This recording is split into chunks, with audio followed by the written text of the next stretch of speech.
Good afternoon. On February 4th, 2021, Sandra Birchmore was found dead in her Canton, Massachusetts apartment. The charges filed today in federal court allege that she was in fact murdered by Matthew Farwell 3 days earlier. At the time of her death, Sandra Birchmore was a 23-year-old woman with her entire life ahead of her, and she was pregnant with her first child. We allege that Sandra Birchmore survived years of grooming, statutory rape, and then sexual violence, all at the hands of Matthew Farwell, who was employed throughout their relationship as an officer and then detective for the Stoughton Police Department. And when it became clear to Mr. Farwell that he could no longer control Sandra Birchmore, he allegedly silenced her permanently. This morning, Matthew Farwell was arrested on a federal grand jury indictment charging him with one count of killing a witness or victim. Specifically, Mr. Farwell is charged of violating Title 18 United States Code 1512 for killing Sandra Birchmore with the intent of preventing her from communicating information about his possible commission of federal crimes. How did this all unfold? What happened here? Well, back in 2010, a 12-year-old Sandra Birchmore applied to join the Stoughton Police Department's Explorers program, which introduces teens to policing. Officer Matthew Farwell was an instructor in that program. And as alleged in court documents, he befriended Sandra Birchmore, contacted her online, went to the library with her, became friends on Facebook, essentially groomed her. And then he committed statutory rape by having sex with her when he was a 27-year-old police officer and she was just 15 years old. Mr. Farwell continued to have a sexual relationship with Sandra Birchmore until her death 8 years later, allegedly meeting her for sex regularly when he was on duty and being paid by the Stoughton Police Department. Now, in the weeks leading up to Sandra Birchmore's death in February 2021, she found out that she was expecting a baby. And she told Mr. Farwell that he was the father. According to court documents, Ms. Birchmore was very excited about becoming a mother, buying baby clothes and other items, taking precautions to ensure the health of her new child. Sandra Birchmore had good friends, she had a good job, she had dreams of becoming a nurse, and she had a child on the way. But Mr. Farwell did not share in that excitement. It's alleged that Mr. Farwell reacted quite negatively to the news that Sandra Birchmore was pregnant with his child. And he acted angrily, it is alleged, when Sandra Birchmore started making requests of Mr. Farwell around doctor's appointments and ultrasounds and what information would be on the birth certificate. Mr. Farwell was losing control in late 2020, early 2021, and the information that Sandra Birchmore possessed about his illegal conduct was in danger of slipping out. In fact, word started to get out about their relationship.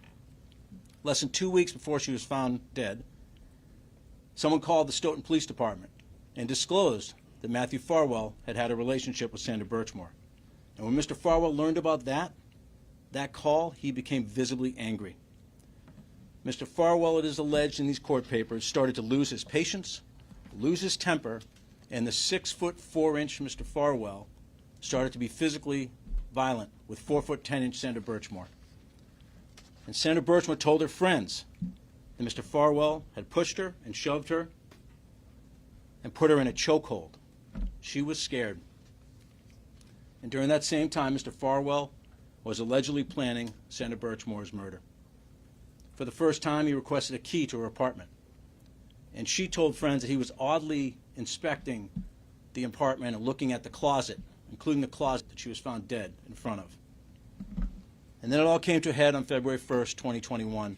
Mr. Farwell went over to her apartment that evening, and he strangled Sandra Birchmore to death. That's the allegation in this case.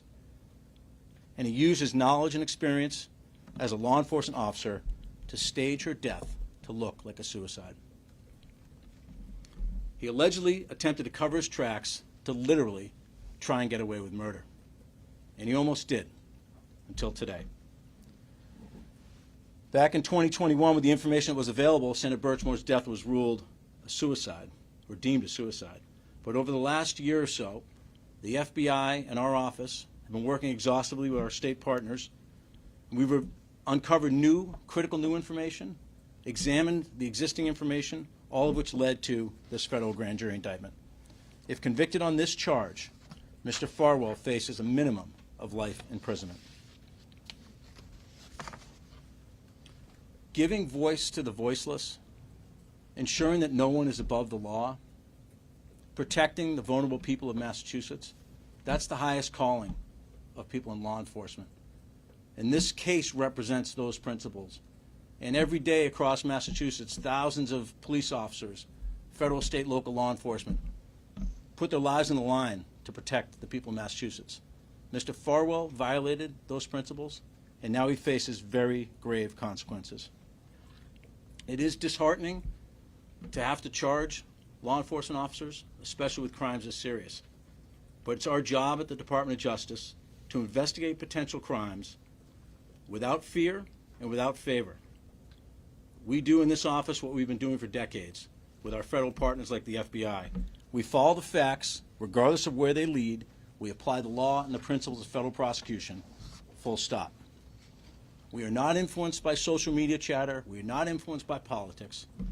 We're influenced by the facts and the law. Our mission is to do our level best to do justice in every case. And our mission today is to do justice for Sandra Birchmore.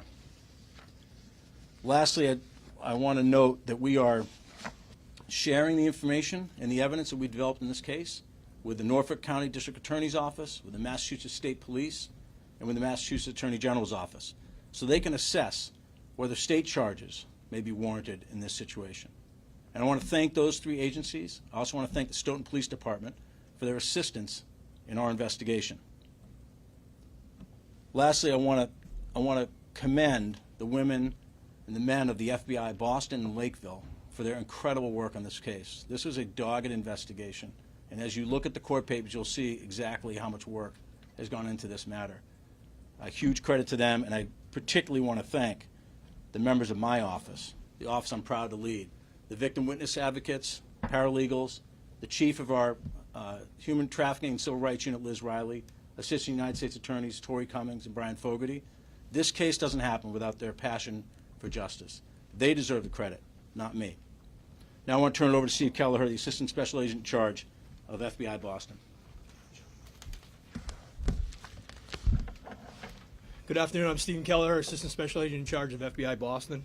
At approximately 10:45 a.m. this morning, the FBI arrested former Stoughton police officer Matthew Farwell for allegedly taking the life of Sandra Birchmore in order to ensure her silence. The FBI SWAT team took him into custody at a shopping plaza in Revere without incident. Immediately following his arrest, we shared this significant development with Sandra's family. We know it does not ease their pain, but hopefully it answers some of their questions. Simply put, this case is about seeking justice for Sandra, who we believe was killed by Matthew Farwell after he allegedly groomed and sexually abused her when she was just 15 years old, violating her body and her civil rights. It's also about keeping Mr. Farwell from getting away with murder and from harming anyone else. We in law enforcement are entrusted with immense authority because our decisions can have life-changing consequences, both good and bad. To temper that power, we must adhere to the highest of ethical standards.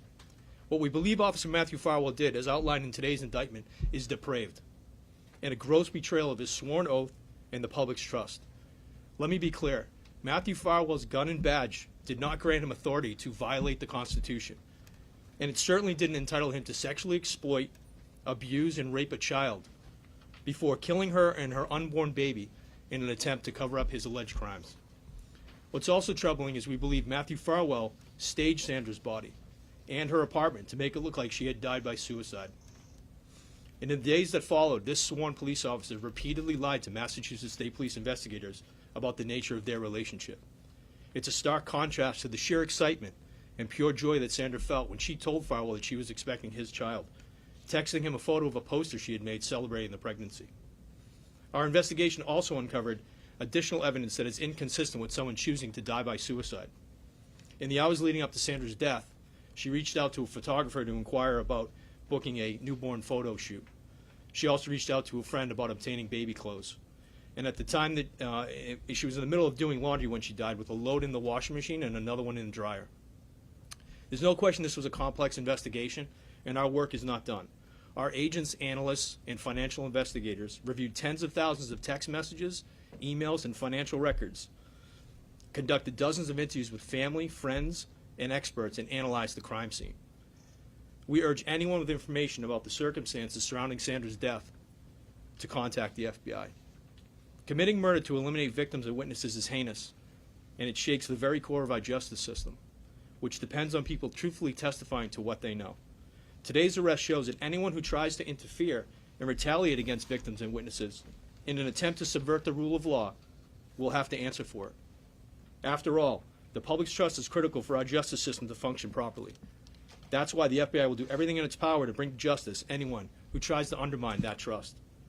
Our hearts go out to Sandra, to the Birchmore family, and all who knew and loved Sandra. On behalf of the FBI, I want to thank them for their cooperation, patience, perseverance, and fortitude. I also want to thank our agents and analysts for their hard work and dedication, Acting U.S. Attorney Josh Levy and his team for their partnership, and both Chief McNamara of the Stoughton Police Department and Colonel Mon with the Massachusetts State Police for their assistance in helping us move this investigation forward. Thank you. Thanks, Steve. Take some questions. Josh, why did it take so long to go from suicide, to finding it suicide, to now murder? Well, I think if you have, when you have a chance to look through the court papers, you'll see how exhaustive this investigation is. Obviously, this is an incredibly serious charge. There was a lot of forensics and other evidence that had to be marshaled, expert witnesses, et cetera. So we move as fast as we can, and we also have a duty to get it right. Was there a rush to find a suicide because this involved a police officer? Yeah, our office wasn't involved in the initial determination of a suicide, so I can't speak to that. You mentioned your office got involved about a year ago. What prompted that? Yeah, we get leads on cases all the time from all different sources. I'm not going to comment on how we get information on how we got into this one. As you said initially, this was considered a suicide, but it seems like there's a plethora of evidence to suggest otherwise. Surveillance, text messages. How was that all missed for the first 2 years? Yeah, I'm only in a position to comment on what we've done on this investigation. Those questions are not something I'm able to answer to. We like I said in my comments, we started pulling this string and followed the evidence and got new evidence to put together the case we put together today. So what evidence tipped you off? I'm sorry, sir? What evidence led you to pin it?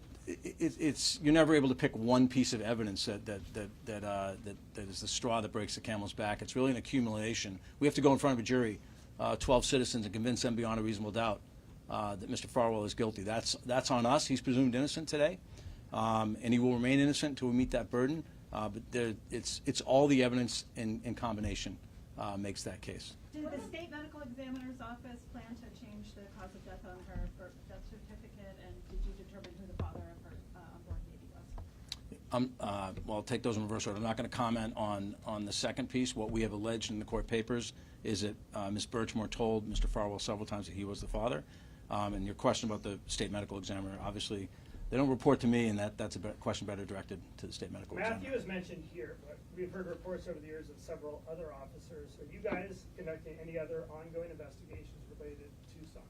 So I think Assistant Special Agent Charge Kelleher alluded to the fact this is an ongoing investigation. I'm not going to comment on what the other pieces are that we're looking into, but it's an active investigation. So Shelley? this is a death penalty eligible case. Is that on the table, or is that already off the table? Shelley, you're absolutely correct. The maximum penalty under this statute as charged is a sentence of death. And whether to seek the death penalty in a federal case is decided at the highest levels of the Department of Justice. That decision has not been made on whether the death penalty we sought in this case, and that process will continue, but I can't comment on it beyond that. Would you favor that? Would you push for that? Not going to comment on it. It's a process that involves a lot of people at the Department of Justice, and I'm not going to share my view on this. Did other officers in Stoughton or Stoughton government know about the grooming, the underage sexual contact that Matthew Farwell was having with Sandra when it was going on in those early 2010, 11, 12, 13? I'm not going to comment on information that's not in the public record. As you heard, this is an ongoing matter, so we're going to continue to look into this matter. And if there's other individuals that we develop evidence that they've violated the federal law, we'll proceed. Josh, can you touch on, murder, state usually is the charges. Obviously, feds have jurisdiction on many cases, but what made this one get to federal authorities, and do you think that the state officials watched this investigation? You know, there's a lot of overlap in the law between the federal government has jurisdiction over and what the state government has jurisdiction over. When someone comes to our office with credible information that a police officer may have been involved in a murder and underlying legal violations as set forth in the indictment, we're going to investigate that case every time. They come in different shapes and sizes, but that is our duty to the public, is to pursue credible leads like that and investigate them fully. To follow up on her question, we saw Lieutenant Tully outside earlier. This was Norfolk DA's case first. You mentioned that they've been state partners throughout this.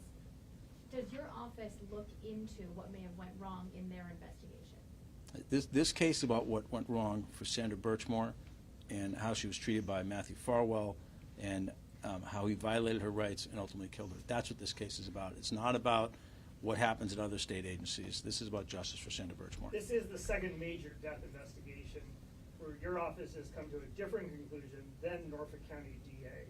I'm sure you can't comment on that, but is that normal for federal prosecutors and state prosecutors to reach different conclusions on investigations? So I'm here to talk about one case. We've got about 1,000 cases in the office. I'm not going to comment on any other case in the office. I would just caution you to not extrapolate too much from one case out of all the things that are happening in our office. This district has brought a charge of killing of a witness. I can't think of any others. I'm wondering if there are others. Yeah. I don't know the answer to that. That's a question. That's an answer we could get for you, but I don't know the answer to it, Shelley. We bring charges of obstruction of justice frequently, as you know, but I'm not pulling one off the top of my head that Are there other matches this. Sorry. That's okay. Are there other victims from the Stoughton Police Explorers Conference? Or other crimes committed? Yeah, I'm not in a position to comment on things that are in the public record. That I wouldn't take that as yes or no, but I'm limited up here under local rules to talk about what's in the public record. Can you talk about the arrest? What happened at the arrest this morning? I'm going to ask ASAC Kelleher to speak to that. So this morning we had a SWAT team that was in a location where Mr. Farwell was. He was taken into custody. He was driving a truck, gravel hauler, and he was safely taken into custody by the SWAT team, which is what we strive to achieve every time we do an operation like In a this. neighborhood? No, he was in Revere. Not in a neighborhood, in Revere, was he on the highway? No, it was in a shopping plaza in Revere. Shopping plaza. Mhm. Did he say anything? We have not tried to interview him. That dump truck he was driving, is that his new employment, presumably? Again, I wouldn't comment on that here at this time, but he was driving the dump truck when he was arrested. Before your agency got involved, there were other agencies investigating this. Can we expect to see any fallout from those lead investigators from other agencies who were responsible for finding justice in this case and not? I think the juncture we're at right now is that we are working with state agencies. We've developed, as I said, new information that we're going to share with our state partners. They're going to make decisions about what charges are appropriate under state law, if any. Can you tell us who the lead investigator was on this case before your agency got involved? I can tell you the lead investigator was for our matter, which was the FBI. I don't know. I honestly don't have information on who the lead was in a state investigation. I don't get that type of information. You've said that you're not, you're looking just into the facts of Sandra Birchmore's death. That's the focus of this case, not what law enforcement agencies prior to you did. Is that within your jurisdiction to investigate what those state agencies did? I think what I said was I'm here to talk about Sandra Birchmore, and I'm not here to talk about other things that are happening in the United States Attorney's Office. It's 125 federal prosecutors doing a lot of different things. In this case, this press conference is about one young woman who we allege, was killed by a Stoughton police officer, Matthew Farwell. Can you explain how your investigation might be complicated by the fact that you're going now into federal court where there is this, NE found that it was suicide, the Norfolk County DA's office opted not to pursue it. How does that affect your efforts now to prosecute? Yep, good question. Look. In evaluating whether to bring charges, we obviously look at all the evidence that's both incriminating and exculpatory. All that gets turned over to defense lawyers. Mr. Farwell will be well represented in this case, and those facts will be put out in front of a jury. We are confident that when all the evidence is presented to a jury, if it gets that far, that those issues will not prevent us from securing a conviction. Have you done your own, have your own person do an autopsy? We- That's come to a different conclusion? I know there's another one out there that's already been reported on. but- That's correct. There's an expert witness. I don't want to get into exactly what that person did or didn't because I don't want to mischaracterize it, but it's in the court documents, who has a tremendous amount of experience in this field and has reached a different conclusion. Just a couple more questions. And just to be clear, you're not gonna comment on the other two officers who had sexual relations with Ms. Birchmore? That's correct. How unusual is it for a police officer to be charged with a capital offense involving sex with a minor? It's unusual in my experience. I don't have a full handle on how often this has been done nationwide, but it's an unusual situation. And that's partly why it's so incredibly disturbing. Anyone else? Do you have any words of caution to departments that have police explorer programs based on what you learned from your investigation about how this was able to unfold? Yeah, I'm going to stick to my swim lane. I'm not an expert on police explorer programs, and so I really don't have any intelligent answer to that question. Thank you.